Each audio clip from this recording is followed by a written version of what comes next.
मित्रांनो, जे लोक आजही बाबासाहेबांची महानता कमी लेखतात त्यांनी एकदा ऐकून पाहावं, जगातील महान देशांनी त्यांच्याबद्दल काय म्हटलं आहे. आपण सुरुवात करूया युनायटेड नेशन्स पासून.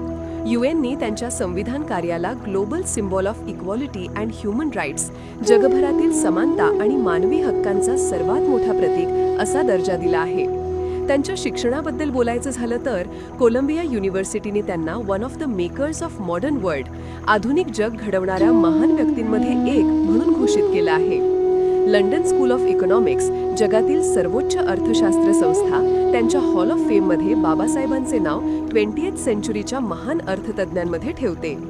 बीबीसीने 2011 मध्ये स्पष्ट लिहिलं, Ambedkar was India's greatest intellectual. भारताने दिलेला सर्वात महान बुद्धिमान व्यक्ती म्हणजे आंबेडकर. टाइम मॅगझिननी एशियन हिरोजच्या यादीत बाबासाहेबांचे नाव घेतलं आणि लिहिलं, he reshaped the future of millions. त्यांनी लाखो लोकांचं भविष्य बदललं. राऊंड टेबल कॉन्फरन्स दरम्यान ब्रिटिश संसदेमध्ये लॉर्ड अर्स्किन यांनी म्हटलं, in this entire room the most intellectual person is doctor Ambedkar.